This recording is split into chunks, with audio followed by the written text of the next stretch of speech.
Welcome back to the iconic Cold War Text YouTube channel. Today, we'll be discussing two novels, 1984 and Moonraker, as well as two scenes seen from the film North by Northwest. Firstly, let's talk about Cold War concerns that are seen all throughout the literature.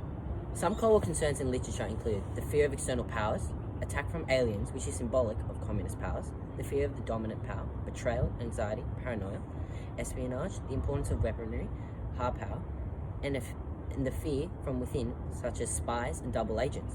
Moral ambiguity of the so-called good guys and geopolitics are also seen in literature to show the Cold War concerns of the particular era. Whilst both novels and North by Northwest may be old, they reveal valuable lessons to the reader/viewers as they give a sense of what could have happened in an alternative future. Today, I'll be giving a description on what the best Cold War book ever written has to offer. The best book, 1984, gives an alternate reality and shows a way in which an author can portray the particular concerns of the Cold War era. Tom, you're blatantly wrong. I know that Moonraker is a much better novel. For goodness sake, it's written by Ian Fleming. You already know it's going to be full of Cold War concerns that keep you intrigued and make you want to keep on reading. How about we just get stuck into it then? First, to start off our review, we'll be looking at the CIA scene from the movie North by Northwest and a brief overview of the novel 1984 and how they both reflect Cold War concerns of the Cold War era. Throughout these short minutes of the film, Hitchcock challenges the audience to recognise the traditional good guys and villains and suggests that both use similar methods, and both are similarly morally ambiguous and morally questionable. The CIA scene shows how innocent people like Mr. Thornhill, who is the protagonist, can get caught up within the mess of the monsters who are the no-name bureaucrats. As seen in the CIA scene, through the haunting high angle, it identifies what looks to be a table of gods and shows dramatic irony.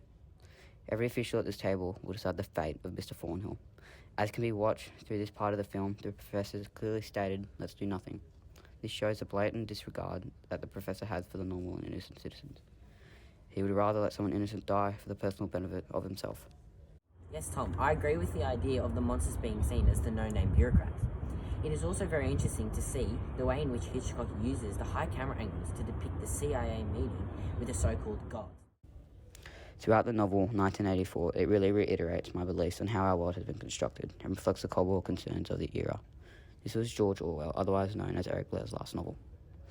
The novel highlights the fear from within. Every character within the novel was frightened of the thought police through their methods. The methods of the thought police was to trap normal people. Though Big Brother is commonly seen as bad people, Winston could actually be seen as one as well.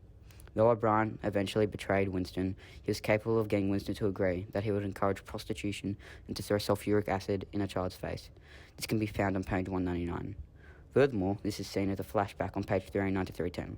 This is when Winston realises and finds out he's truly the same as Big Brother, if not worse. In between the short moments of the Mount Rushmore scene, we see a growth in the plot with the betrayal of Eve Kendall toward Van Damme. Van Damme believes the reason for Eve shooting Mr. Thornhill was driven by fear and anger. Leonard investigates and finds out that the gun that was used to shoot Mr. Thornhill was a blank. This shows us as the viewer that Eve Kendall betrayed Van Damme and that the threat from within was very present during the film, as Eve was a double agent, illustrating the Cold War concern of espionage. Hitchcock portrays this scene of betrayal and fear of the inside through the use of camera angles, such as POV, low angle, and the use of a close-up camera angle that shows the disbelief of Van Damme.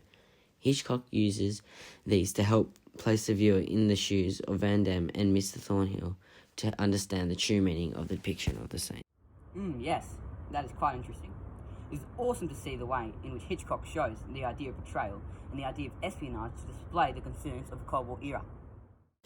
Within the novel Moonraker, we see the theme of betrayal and concerns of the Cold War era that are very similar to the ones portrayed in the movie North by Northwest. Gala Brand is an undercover police officer working with James Bond. The two end up working against Drax, who is seen to be a villain, a no-name bureaucrat. Ian Fleming uses the victimization and vulnerability of Brand to show the act of betrayal toward Drax. Brand could be seen as the innocent citizen of the Western society. This is the technique of a doubling of character portrayed by Brand, which allows the proceeding of betrayal to occur in the novel. The dialogue from the novel shows the remorse of Brand.